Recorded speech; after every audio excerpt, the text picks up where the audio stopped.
Thursday in the month of May. I hope that your family is doing well. I pray that your health is good. So I just want to invite everybody in. Today we're talking about expectations. Expectation is the conversation for the day.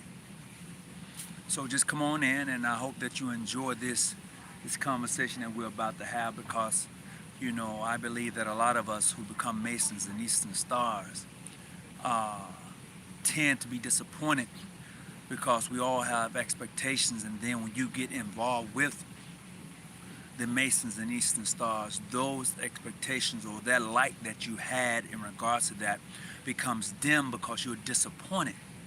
So today we're going to talk about expectations and why those who become Masons and Eastern Stars are disappointed once they become members. Why they leave the chapter in the lodge and they don't come back. They don't look back. They don't forge the friendship that they should forge, and they don't become actively involved as they should be. So greetings and welcome aboard, my brothers from the UK. Dwight, what's up, bro? How you doing, man? You put a smile on my face just to know that you're in the house today from the UK.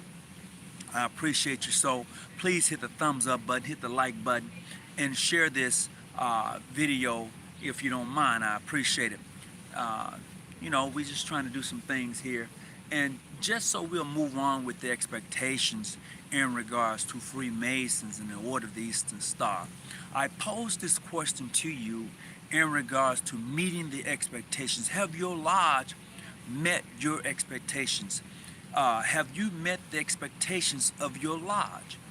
And I say that because if you do not put anything, it is the same cliche, it's the same thing. If you don't put none in it, you won't get none out of it. However, this has a little twist on it. This has a little twist only because the expectations that you should be having in regards to Freemasonry is not in regards to Freemasonry, but it's about you. It's about you. And I'll tell you this, most individuals who become members of the Order of the Eastern Star, and they become members because of their family, because of their best friend. That's most of them. Most people don't just come searching and looking. You know someone who's already is a member of these sorority, the chapter, or the lodge. You know someone that's already a member. So therefore, if you seek membership through those you are common with, those who are friends or associates, but there's an expectations because you see them enjoying the craft, you see them enjoying the order. There's an expectation that you also is going to enjoy the craft and the order, and that is not necessarily true because of the work that your friend put into it, the work that your family member put into it. You may not want to put in that same work. So the expectations that you have in regards to the order, in regards to the society of Freemasonry, is not going to be met because you don't want to put in that same work.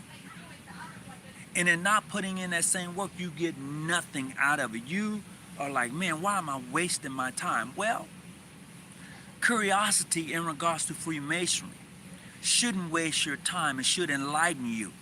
You see, instead of looking at the light at the end of the tunnel, you should become the light within the tunnel. You catch that on the way home. Let me repeat that one more time. Instead of looking at the light at the end of the tunnel, you must become the light in the tunnel. Okay?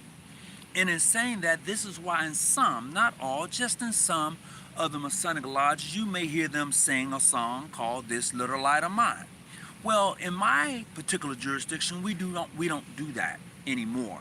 We used to. We thought it was fun to do, but as you grow, as you mature, some things you just have to set aside because it doesn't bring in the attributes of the society that you want to shape and form for that new person who's coming in. The things that we once done or we used to do doesn't necessarily flow now. So you have to change up. You have to move things in such a direction to, for those who are seeking membership into your OES or into your lodge, you have to make it so that they're going to get something out of it when they first hit the door. when they first become a member of your chapter, when they first become a member of your lodge, you have to give them something. You have to be able to imply and put something in them that they're not going to get anywhere else. So now the curiosity of what lies next pulls them, it draws on them. See, Masonry is not like it used to be when I came in 35 years ago. Nothing like that. It's not nothing like it was 10 years ago. Masonry is a progressive science, so everything that we do, everything that we look into, it continues to change and shift based upon information that you may get in on your journey as a Mason, as an Eastern Star. The same way I viewed Masonry 10 years ago, I have totally shifted from that. I've totally grown within the confines of my jurisdiction, my lodge, and the mere fact that I travel Masonically. So all of the things that I once had preconceived notions about changes. The lodge has to reflect our culture and value. Absolutely. So when a brother or a sister enter into this lodge, it must not only reflect them, but show them a better portion of themselves. Hear me clearly. When a brother or sister enter the craft of lodge, it shows them society, but a better picture. The picture becomes clear because what you see inside of the lodge and what you see on the outside should be a reflection, but a better clairvoyance of a reflection. It should be more of a perfect picture. And when I say perfect picture, I'm clearly saying that it may be chaos on the outside of the lodge, but within the inside of the lodge, it should be harmony. Harmony being the strength of all society, more especially of ours. And why is that?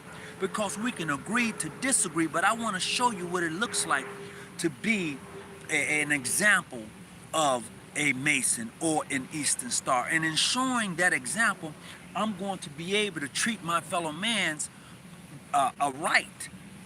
Okay? So when we get the square, it's not just a square. See, when you as a Mason see the square, it's something about that square. I'm going to square my actions. Oh, it's deeper than that. It is so much deeper than that. And what we tend to do, we get the basic fundamentals of the Masonic order or the Eastern Star. We get the basic fundamentals, but it's something deeper than that. But the reason most of us don't go any deeper than that because those in your lodge can't teach what they don't know. So all you get is the basic fundamentals of opening and closing.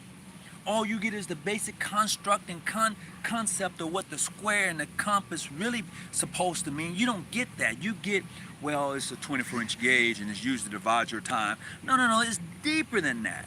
It is totally, I guarantee you, when you join me on Wednesday for the esoteric side of Freemason, when you join me next month on Wednesday, live Zoom, yes.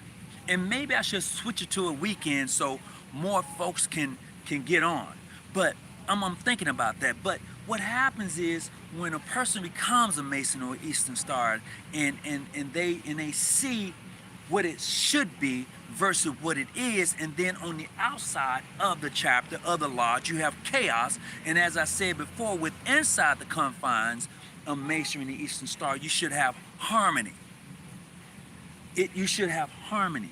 That means that everybody should be working to see that for the betterment of the next person. I didn't say betterment of the organization, I said betterment of the next person, because if I'm doing well in life and you're doing well in life, everybody in my circle should be doing well. I shouldn't be jealous of what you have or don't have. As a matter of fact, I should help you to accomplish the things that you don't have and you need. So I don't try to keep up with the Joneses. In the process, I become that which I strive to be, which is a better person. But when you don't lay down that foundation, when you come into that lodge or that chapter, you don't get that. You get what you call a social organization. Today we're going to go and feed the homeless. Tomorrow we're going to go and we're going to clean up the community. That's all great. Don't kick it. I do it myself. My lodge do it. My Shriners, we all do that. But What you need to understand is the basic fundamental understanding of those things that are handed to you, not just because they're given to you as such as the working tools I've already named, but their usage and how there's much more to it than just the mental usage for them. You know, well, you get a pickaxe, and what does a pickaxe do? Well, it chops up the ground. It makes the ground a little bit more easier to work with. You get a shovel, and what does that do? That you can move the earth around and clear the ground. Well, you know, you get a shovel, and what does that do? It turns, and you're able to scoop up and move and position the dirt where you need it to go. But it's something more to those working tools than you get in the lodge. Brothers and sisters, let me tell you, there's more to those 5 herrings than you get in your chapter meeting. So you get the basic fundamentals of those 5 herrings. Well, the 5 herrings, you name them all off. You name their colors and all that. You may even go to the fact of the colors represent the chakras and how they rise. You may even do some of that. But let's take a look at those 5 herrings and see how they intertwine with your life as you walk the labyrinth. How does that apply? Let's take a look at Hiram and see who Hiram really is, and how does that apply? What does those passwords really allude to? How does that fit into my life? How, when I walk into the lodge, I see the very thing I've been looking for. I see brotherly love, relief, and truth. I see this. I'm able to take and put into it exactly what I need. And when you are able to do that in a lodge that you enjoy, you don't go nowhere. You be there. This is why brothers and sisters are in their lodge for so long, because they get what they need out of them. They put in, they receive. And they do that. So when you go to your lodge meetings and you see how you do things, and when the person who's seeking and knocking at your door coming to your lodge, your chapter, and they see the harmony, they see that. When they see that you are truly concerned about that purpose, that person's well-being, they're more apt to be and to stay in that lodge. They don't give a damn about no lineage and all. What they care about is the mere fact that these brothers, these sisters really care about my well-being, my family, and who I am. With the principles and construct of Freemasonry and the Order of the Eastern Star that backs that up. That's what they care about. So when that new member hits that door and he raps, he comes in, he does his things, and when you say, let there be light, and he sees that which is before his very eyes, and you break that thing down and give him the basic construct, the principle behind that which he sees, then after he has made suitable proficiency, you go a little bit deeper on that. You break that thing down so deep to him, he's going to be like, wow, that's what I'm talking about. If he never does that, if she never does that, you have not touched that candidate.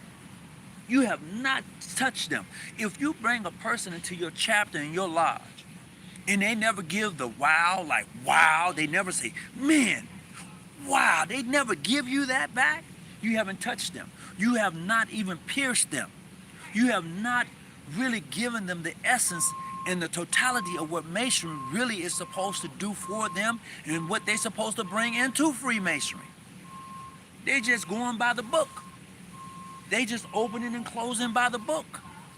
They don't get any real learning in regards to the tools that they have before them and what they're supposed to represent and imply. Because I would tell you this, when you move into the appending bodies of Freemasonry, especially on the Scottish Rite side, the working tools are going to be presented to you again.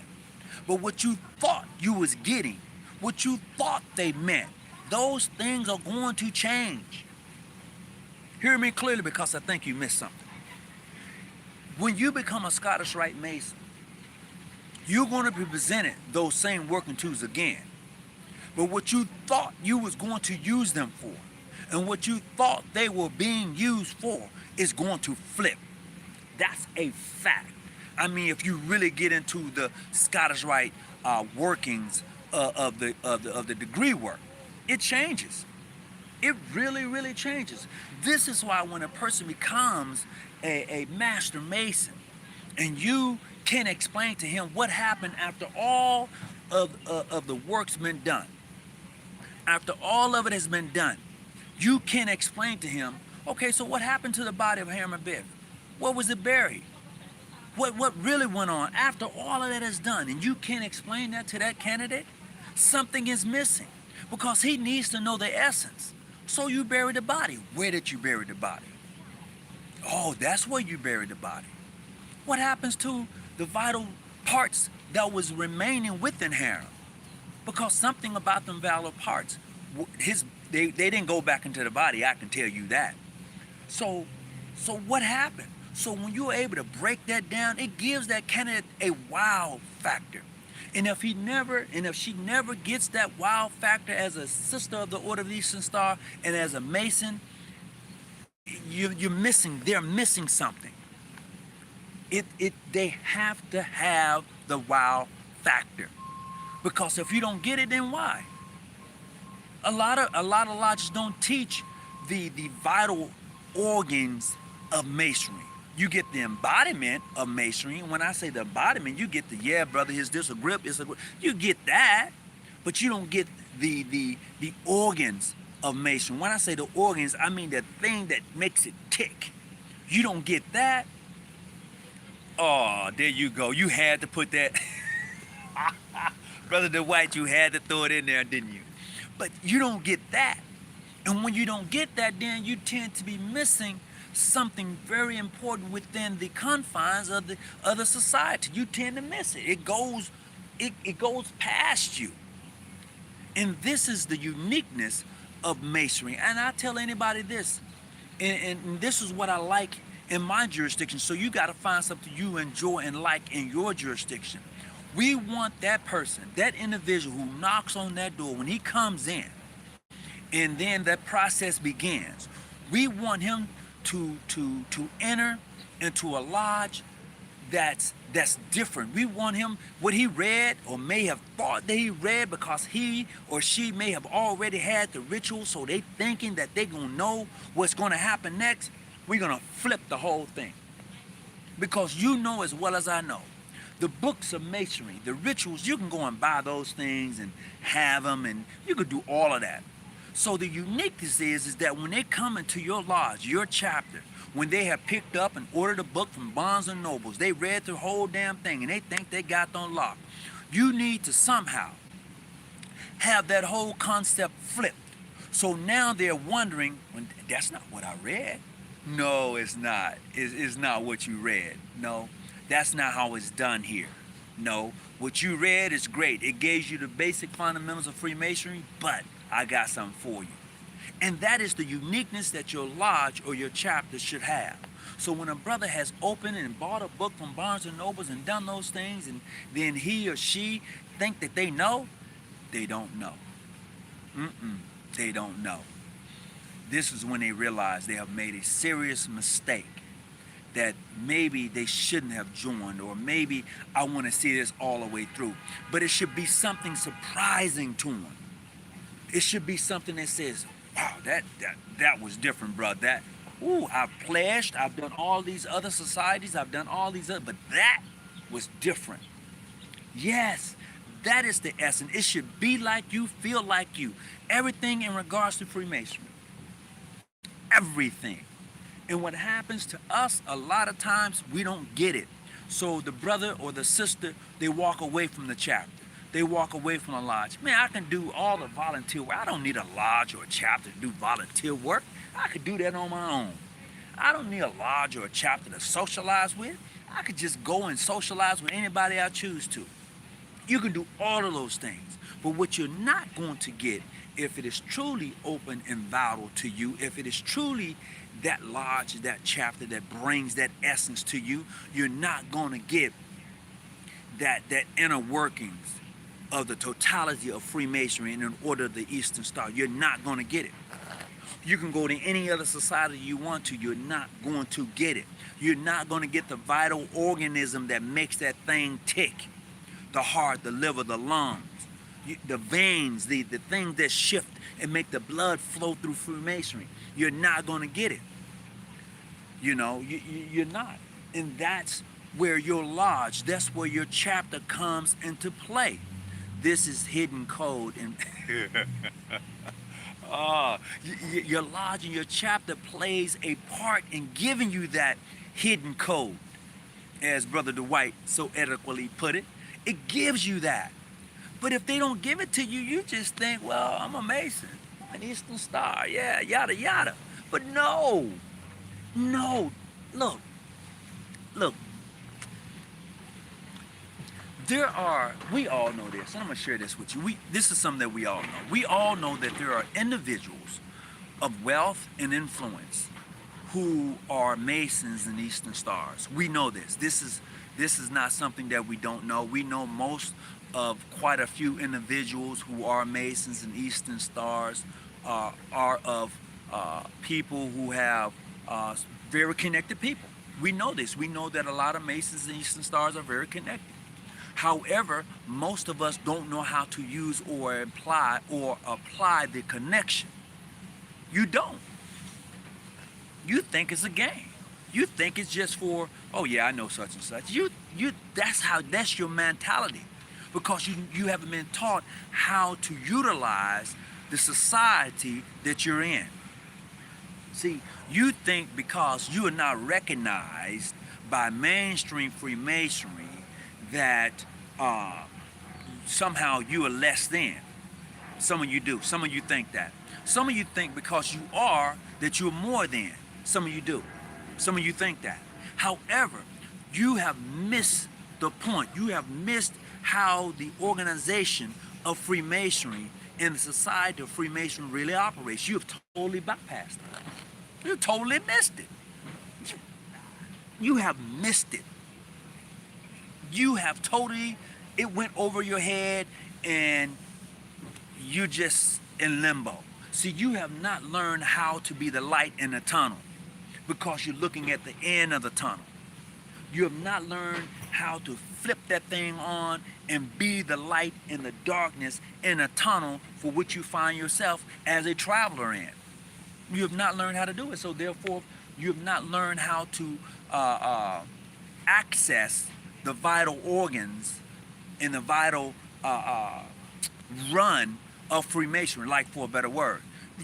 You don't know how to operate within those confines, so it doesn't happen to you. It doesn't. Look, I have pictures. I have pictures with various Masons from various jurisdictions in regalia. And I know that if I show the pictures, it would cause some conflict. I know that. Because I allowed my desire and passion at one time to get the best of me. So what I had to do was understand that I can no longer allow my desires to get the best of me. So I had to start breaking down the true essence of the square, the true essence of the compass. And once you're able to break that down and understand feelings and desires, understanding how they touch each individual and how you should be able to subdue your passions or those desires that overcomes you. I had a desire to prove somebody so wrong until I caused harm and hurt. It was my desire. I want to prove him wrong. So I did some things that, although I was right, I was still wrong because I shouldn't have did it. I shouldn't have did it. And a lot of people don't get that lesson within Freemasonry. A lot of people tend to want to prove someone so wrong, so bad, till they miss it. And that was me. But now, as I've matured, as I've grown, as I continue to grow, I'm understanding. No, that's not how it works. That's not how you get down. It's more than just a picture op. It's more than just visiting a lodge. It's more to it than that. And a lot of us have totally just missed it. I mean, legitimately missed it. So you don't get the essence of Freemasonry and how it flows. See, I'm gonna share this with you. See, people believe that the tide ebbs and flows, but they don't understand why the tide ebbs and flows. It's the why, as I said in my last podcast. It's the why. You know it ebbs and flows twice in 24 hours, but why? Why does it do that? And when you're able to answer the why, then you know that you're in a bowl. You catch that on the way home. You know you're in a bowl, So you know the water itself doesn't rise. It does not rise. It ebbs and it flows. Shit. Man, this thing right here, I'm talking about the expectations. When you're able to give that candidate, that sister, something in regards to this is the expectations that you should have in your lodge. This is the expectation you should have for a candidate who's seeking membership in your chapter or your lodge. See? When you have those expectations, you tell a candidate, well, you're expected to be proficient in the preceding degrees. Well, what does that look like?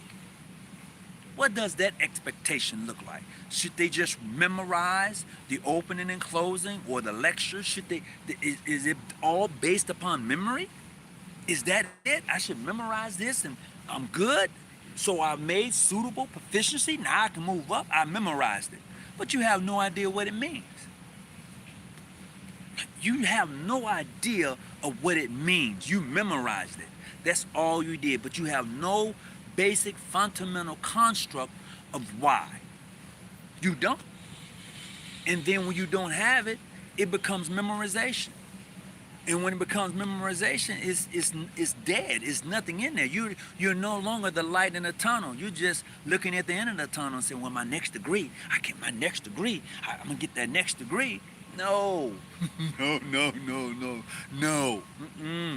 It's bigger than that. It's better than that. So, look, I can go on for a few minutes, but my time is short. And I want to appreciate everyone for tuning in today. And please understand that when you become a member of the Order of the Eastern Star, when you become a Mason, there is truly expectations. When you are a member of the Masons in your lodge has expectations. If they don't, then you're in the wrong lodge. If your chapter don't have expectations, you're in the wrong chapter. And if you don't want to meet those expectations that they lay before you, then you're definitely not a candidate, or you should have never been accepted into the lodge. You should have never been accepted. Never. And you should always tell the person who's seeking to become a member, there is expectations. And here they are. Now you need to ask yourself, what are your expectations of this lodge? Because everybody has expectations. So with that being said, keep your light on, stay out the bushes. I am not your study guide. I'm just here to help you study. I'm out.